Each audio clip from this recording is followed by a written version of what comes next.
Well, hey there. Welcome to the Gramstead. It is a really cool day here today, and we had some farm chores that we needed to get taken care of. On the agenda for right now is getting rid of our two older rams so we can bring in some younger new stock to breed our ewes for next year. So, found a really good venison mutton recipe, and we're just going to make sausage out of these guys. So, they lived a very good life. I am going to save one of the hides and make another rug. So I thought I would bring y'all along. These are a few of our rams right here. Our new ram for next year is going to be the black belly mix. The smaller one beside him, we're going to fatten up and butcher in a few months at an event that we're doing. And then the bigger guy off to the right, he is going to go ahead and be put down today. But like I said, he lived a good life. He's been an excellent ram for us, and now he is going to be excellent sausage as well. So we're going to harvest as much as we can from him, including his hide. Like I said, he's been a great ram, but it's time to go.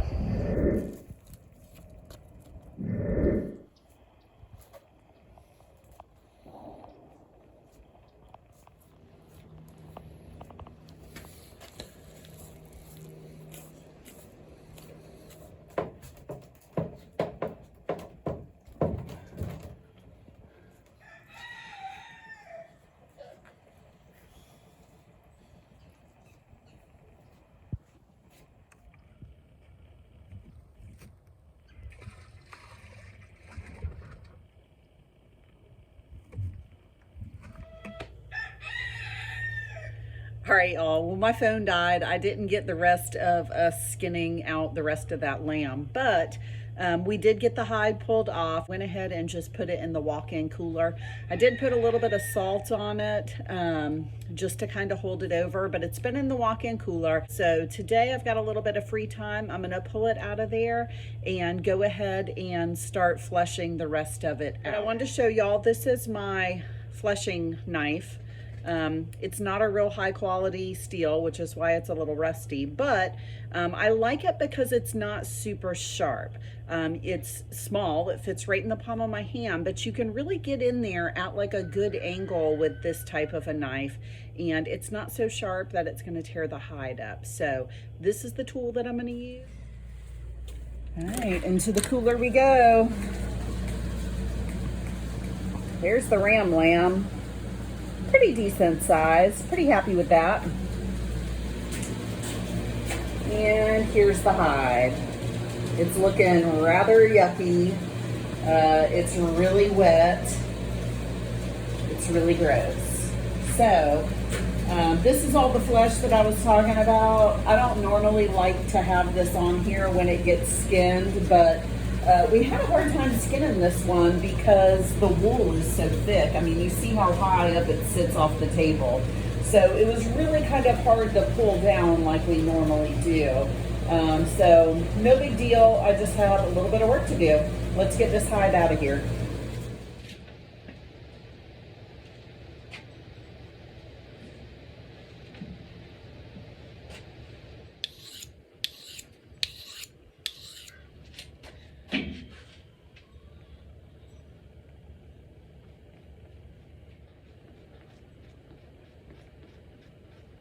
This hide needs a lot of work, y'all.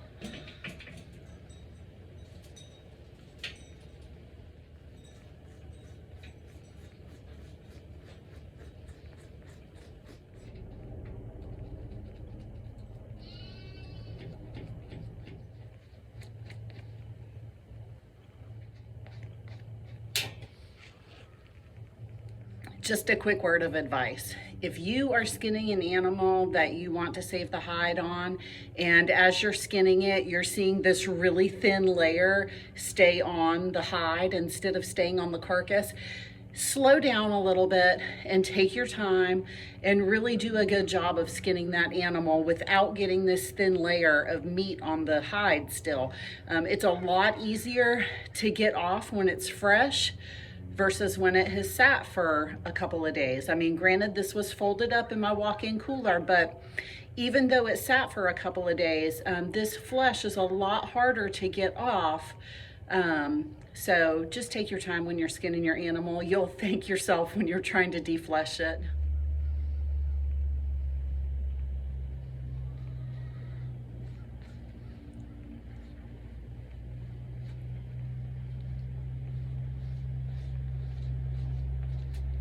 The better job of fleshing your hide that you can do, the better the final product's going to come out. So really just take your time. It's not a quick process. Oh, nice. That's peeling right off now.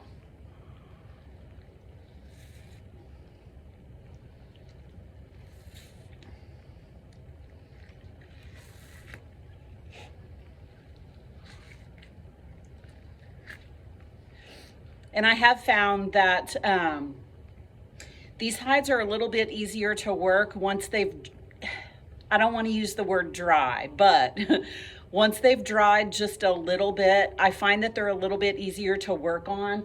Now that I've been working on this side, it's started to dry some, but this side is still wet. So it's very, very slick over there. And when it's very slick like that, it's really hard to get up underneath that layer like you need to. So you'll find that as you work on it, as some of the moisture leaves, you don't want to let it dry, but as some of the moisture goes out, it is a little bit easier to work with.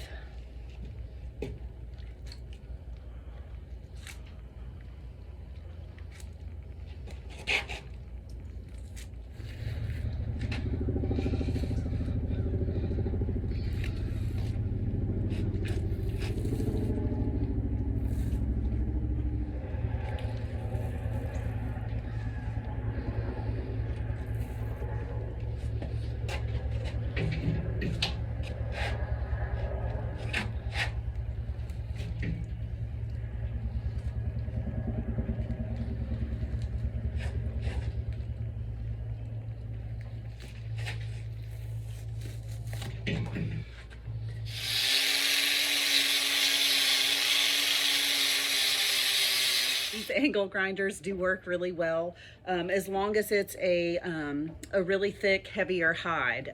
They work really well on cowhide. They definitely work well on sheep hides. You got to be careful though, because it'll rip them, it'll cut it. But you definitely cannot use this on deer hide or bobcat skin or anything that's really, really thin like that. It'll just tear right into it. So this is nice to use once the hide starts to get a little dry. You can see it's a little tacky right now, which is good. But this grinder really helps to kind of get that last little layer of membrane off.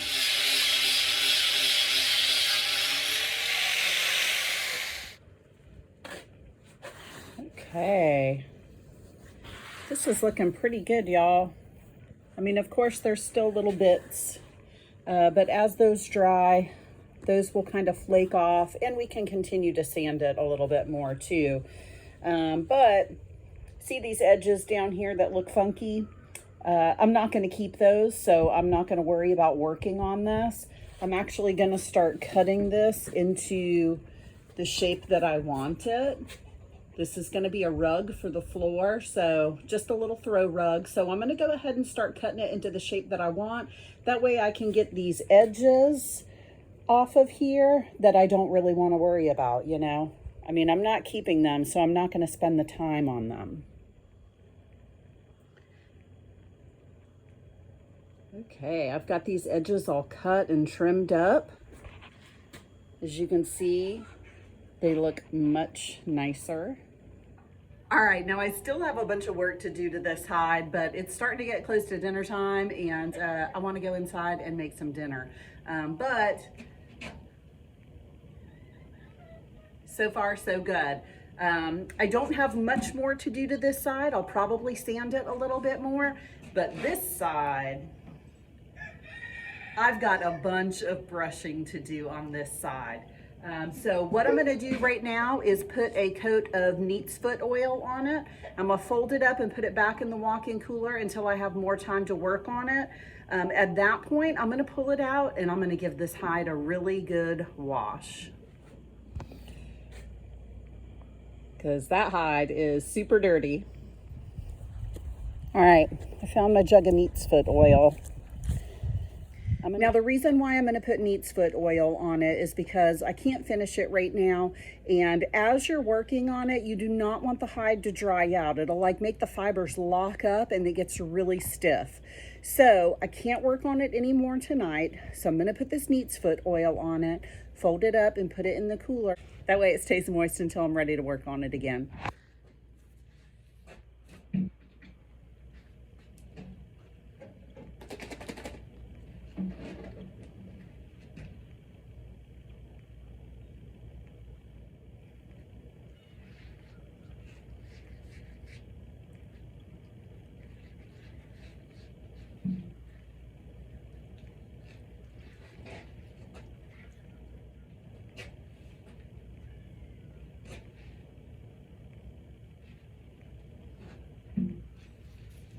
All right, into the cooler it goes. If you don't have a walk-in cooler and you have a barn fridge, you can maybe put this in like a little Tupperware bin and put it inside a refrigerator. Probably not the one in your kitchen, but if you have a barn fridge, you can put it in that. That'll keep it nice and cool. If you did a good enough job fleshing it, you shouldn't have to worry about rot at this point. So I'm gonna put this up until tomorrow. It's been a couple of days since I folded the hide up with neat's foot oil on it and put it into the walk-in cooler. So I've got a little bit of time this afternoon. As you can see, it is beautiful outside today, so it's the perfect time to be working outside. I'm gonna go ahead and get that hide pulled out and I'm going to wash it. I'm gonna give it a really good washing. This is essentially the only time that this hide is gonna get washed, and these sheep hides are super dirty. So I'm gonna do something a little unconventional when it comes to hide tanning. And I know that some of you guys that tan hides out there and you're super serious about it, I know that a lot of you will cringe at what I'm gonna do. But I always just kind of use what I have, and every single hide that I've ever done now, which I've done a good handful of hides now, they've all turned out great and they've all lasted. I've never had any problems. I know it's a pH issue, and I know some of you guys think that this is awful, but I'm gonna go ahead and wash the hide in Dawn dish soap. I've washed every single hide that I've ever done in Dawn dish soap. I've never had any problems with it. I know that it affects the pH in a negative way. I know it, but it's what works for me. It's what I've always done. So I'm gonna get the sheep hide pulled out of the walk-in cooler and get it into this tub right here behind me so I can go ahead and start washing it. This thing is dirty, y'all.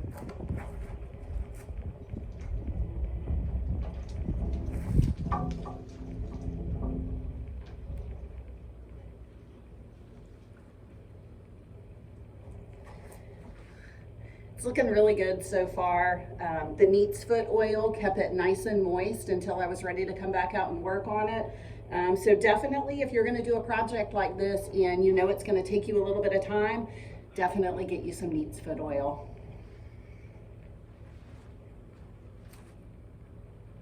The inside looks really good. This side, whoo, I think it's still gonna turn out really nice.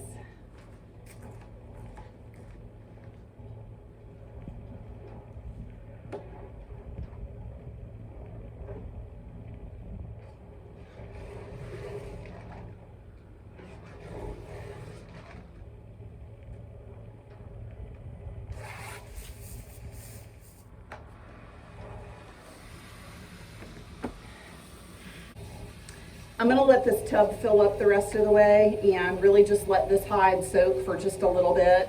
I'll be sure to like agitate it because there's a lot of dirt that hides up in that wool. So it's gonna take a little while to get it clean, which I will say this though, one of these days I actually am gonna splurge and get the actual correct materials for all this and give it a try to see how much better the hides turn out. Because right now I just I use the knives that I have, I use the materials that I have, except for the neat's foot oil. I do finish the hides off with a product called True Bond.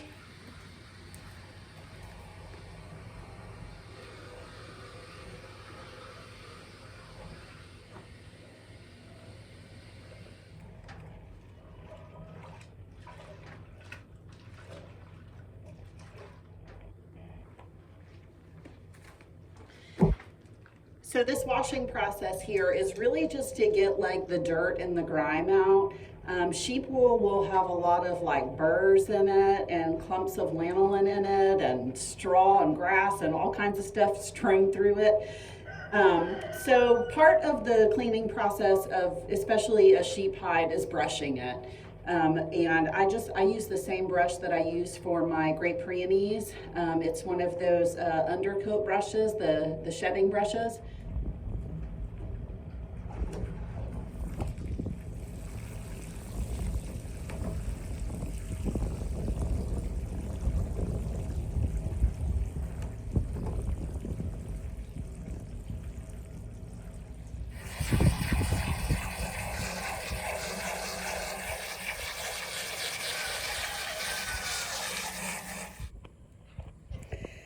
So see, if you look really close, you'll just see little bits of dirt in there. All of that will come out with that shedding brush. Just got to take some time to brush it, but I'm going to wait for it to dry a little bit because brushing it when it's dripping like that is really kind of gross in my opinion. All right, y'all. I went ahead and pulled the hide out of the walk-in cooler because I had a little bit of time to work on it today. As you can see, I've got it stretched out over this frame, and what I'm going to do is take the grinding wheel to it just a little bit more because it still has a little bit of a membrane on it that I don't want. But I wanted to show y'all my clips that I use. Instead of putting holes in the hide, I've got these little clips and this little string, and you just hook it on and tighten it up instead of putting a bunch of holes in the hide. Now I've only used those clips on smaller hides like sheep hide and deer hide. So I'm not sure how it would work on a bigger hide like a cow, but you better bet that I'm going to try it the next time I do a cow hide. So I just wanted to show y'all this a little bit more work with the grinding wheel.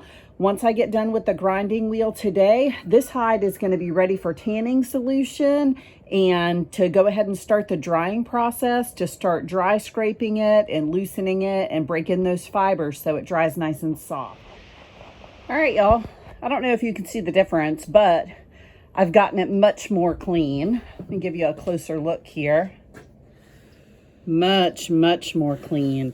You can still see it's got these little tiny bits of stuff. So what I'm going to do at this point is get my handheld sander, and I'm going to go ahead and sand all the rest of this little bit of membrane off so I can get the tanning solution put on it. All right, that's what I'm using. I think this is actually like 40 grit sandpaper, which is pretty harsh, but I'm gonna start with it and see what it does because honestly that's what's on my sander right now. If I need to go to a finer grit, I've got some finer stuff that I can use, but I'm gonna give this a go first and see how it does.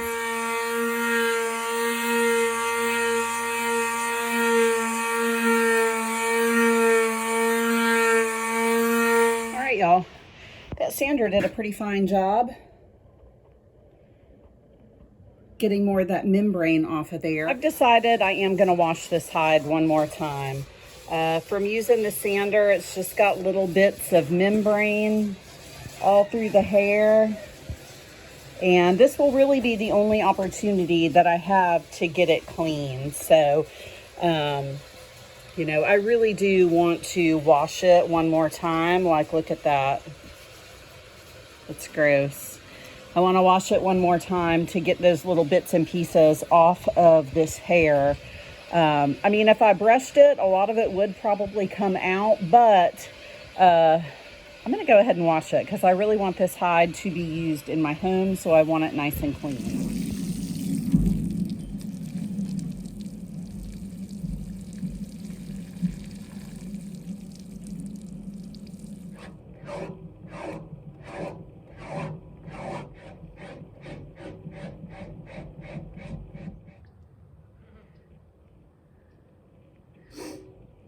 This is more of that membrane coming off. This is just a shedding brush that I use for my dogs. Look how nice and white it's looking now. That final washing really did a good job And going over it with that shedding brush for my dog really helped. So I think it's important to note here, you might not always have like the perfect tools, but you might have something that will do the trick. So just try different stuff that you have and see what works best. I'm gonna let this drip dry for a little bit. I don't want it soaking wet when I put the tanning solution on because I really want it to be able to soak it up, but you do want it damp. So I'm gonna let it drip dry like this for a little bit and then maybe flip it over and let that hair side dry out some. All right, y'all. I've got one coat of Tree Bond all brushed on the hide. I think at this point, it needs to soak in for, I think the bottle says, let it soak in for 2 hours and then start stretching it as it dries at least once every 12 hours. So at this point, I'm gonna move it back into the walk-in cooler. It's getting late and I don't want to be out here working on this hide all night. So I'm gonna put it into the walk-in cooler where it's 36 degrees for safekeeping. And in the morning, I'll come out and start stretching it. All right, it'll be good to go until tomorrow morning. Okay, y'all. It is the next day. I got the hide pulled back out of the cooler. It's still pretty wet. It's been almost 24 hours since I put the tanning solution on it. So at this point, I wanted to get it stretched back out onto this rack so it can start drying. And as it dries, I'm going to be scraping it dry, basically. There's an old adage that says, scrape it dry. So that is exactly what I'm going to do. I'm just going to start with just various scrapers and stretchers and keep on scraping and stretching until the hide is completely dry.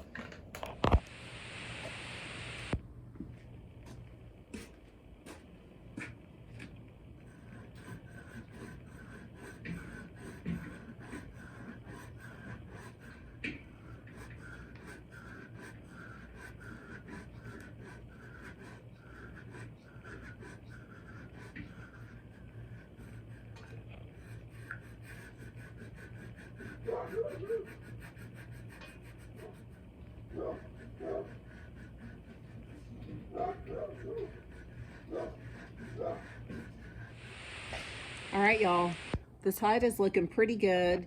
It's still a little on the moist side. So while it is still moist, I'm gonna take advantage of that and go ahead and just put one more coat of tanning solution on it.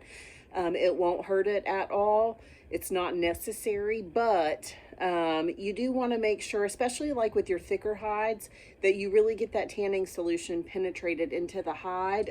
Or if it's super thick, the center of the hide can have a chance of rotting over time. So not that I'm worried about that with the sheepskin because it's not super thick.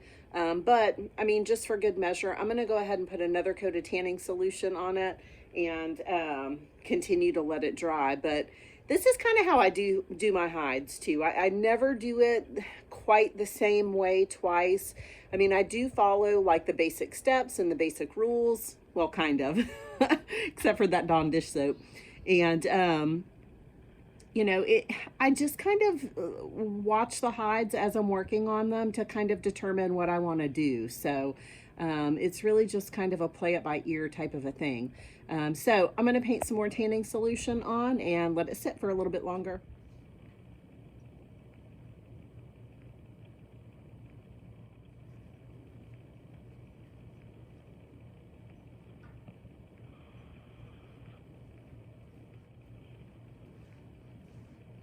Pulling it out of the walk-in cooler at this point is really going to start to dry the hide out.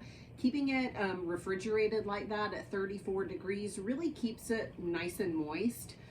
So now that it's out of the walk-in cooler and it's going to start to acclimate to normal temperatures, this hide will really start to dry out. So I'm going to have to keep my eye on it over the next couple of hours to make sure that I'm dry scraping it enough to be sure that it doesn't turn into rawhide.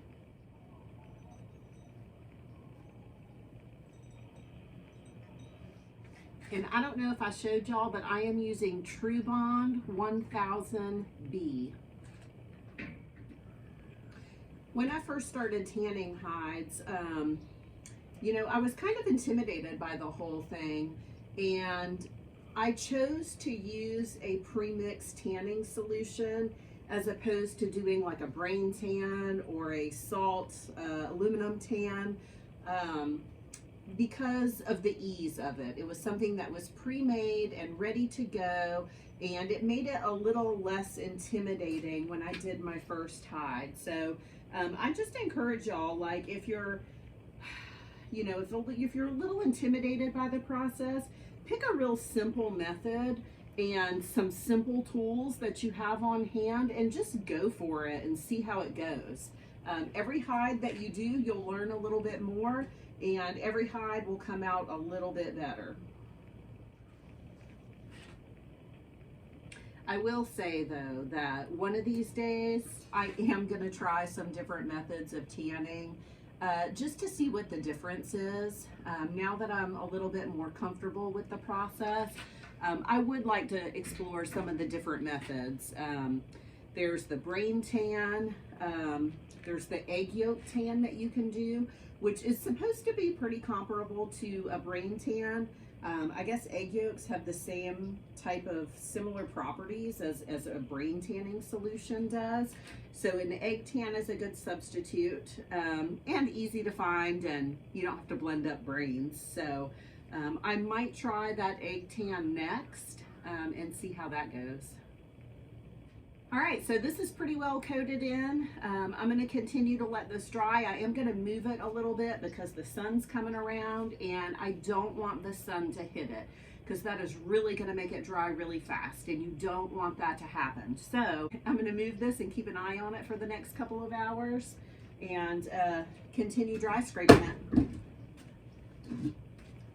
Crap, I just spilt my True Bond. All right, y'all, this is day 2 of it being out of the walk-in cooler. Again, it's had 2 coats of the tanning solution put on it. It's still actually pretty moist, but it's pretty cold out here today. So throughout the day today, I will definitely be dry scraping it. Like I said, it's day 2, so I would think by the end of the day today, this is really going to start drying out and be close to our final product. So once this side is done, I'll get to flip it over and get to work on that wool side, which is a mess. So I'll keep an eye on it for the day today.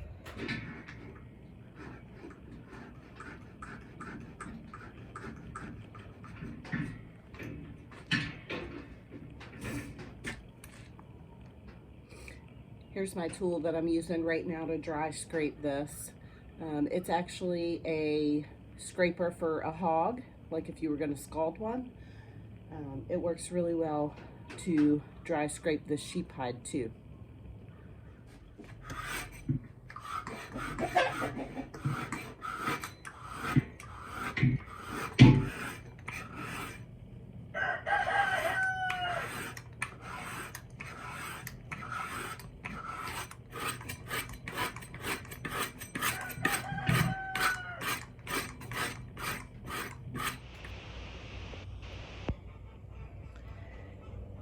I'm putting this fur side out while the sun's out, because this wool, it really takes a little while to dry. So I thought maybe if I put it out in the sun, this wool would start to dry so I can start brushing it.